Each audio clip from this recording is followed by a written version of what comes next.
The sixth book, the Half-Blood Prince, kind of has everything hitting the fan, and I know that there's not only the Dark Lord's evil forces, but then there's all these raging hormones, and there's quite a lot of different things going on here for all the actors to deal with. I don't know whether that was just a wonderful treat or whether it was quite daunting. No, it was a bit of a treat actually. I mean, it was. I always get nervous when I approach one of the films because it always seems like there's always going to be so much to do, and you have to be spot on in every scene, more or less, because there's very little let up from the fans in terms of what they want and what they ask of you, and they're right to do so.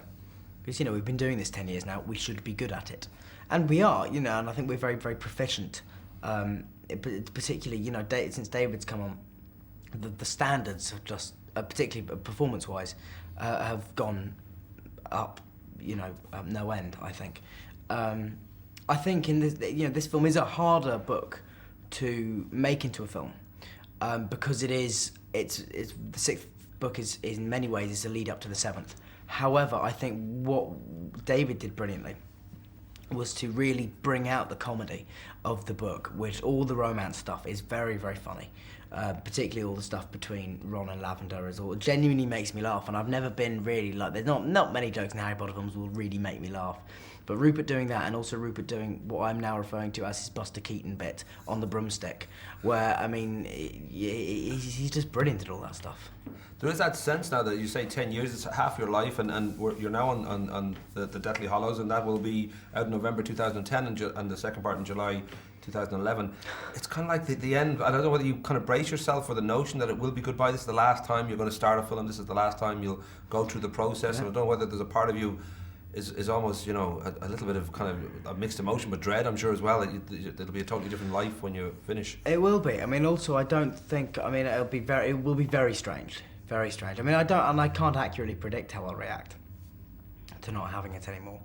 I like to think I'll be in some way excited because it means I don't have to worry about my availability for things 2 years down the line. So there's that aspect to it, but equally I will be very sad because it's so much of my life and so much of my friends, and everything about my teenage years will be forever, yoked to Harry Potter and to these films, and every frame that I watch of the films in the future will call me back immediately to a moment in my teenage years, which will be very weird.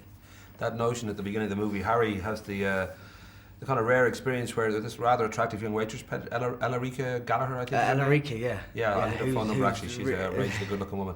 But she's lovely. She's lovely, yeah. But that notion, she says, "Who's Harry Potter?" And I'm guessing for you, that's a rare occurrence because that notion that probably just every corner of the globe, people are aware of who Harry Potter is and by extension who you are. I mean, is it a luxury you ever get that people don't actually recognise you? Is it something that you... Yeah, it's something. Whenever I get it, I play on it fantastically. Occasionally I'll be in a cab. I'll just make up another life. I'll make up an entire other story, and it is great fun. And so there's that, which is quite fun. But that happens very rarely. And I actually mentioned it in an interview recently, is the fact that I had a guy taught me bass guitar for a year and a half, and he never knew who I was. And either he had absolutely no idea who I was, or he was the coolest man alive who really just didn't care. Bass could be a cool thing. Exactly, that's the thing. I'm thinking maybe but he was so into his music, I could easily believe that he had been too busy, analysing Jaco Pastorius' bass playing for the last 30 years of his life that he would never even have heard of Harry Potter. Just ask him what year it is. If he says it's the 90s, then he just hasn't idea. He could be living in a totally different time frame. Recently added Weather Report on the record. Well, Birdland, Heavy Weather's the best one. That album of Weather Report. If he's but I haven't got. He hasn't given me any. He just tried to teach me it.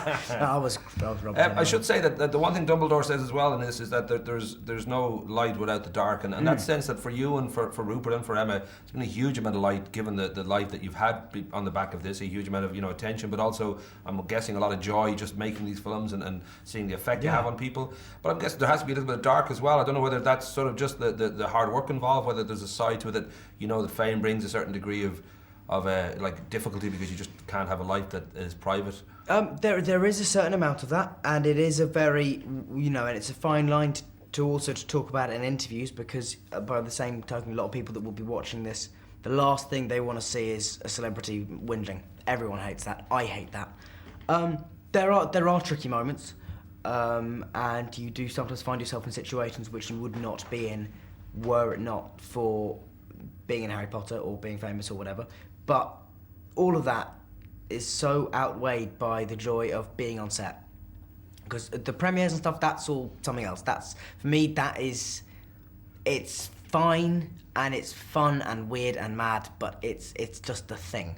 Whereas filming is what matters to me and what I love doing and where I want to be for as long as I can remain there. And so everything else, whenever it is all, whenever it does feel a bit weird to be me or in a certain situation, I can just say to myself, yes, but the thing you would have to give up to get out of this would be, I just couldn't give it up. I like it too much. I love it.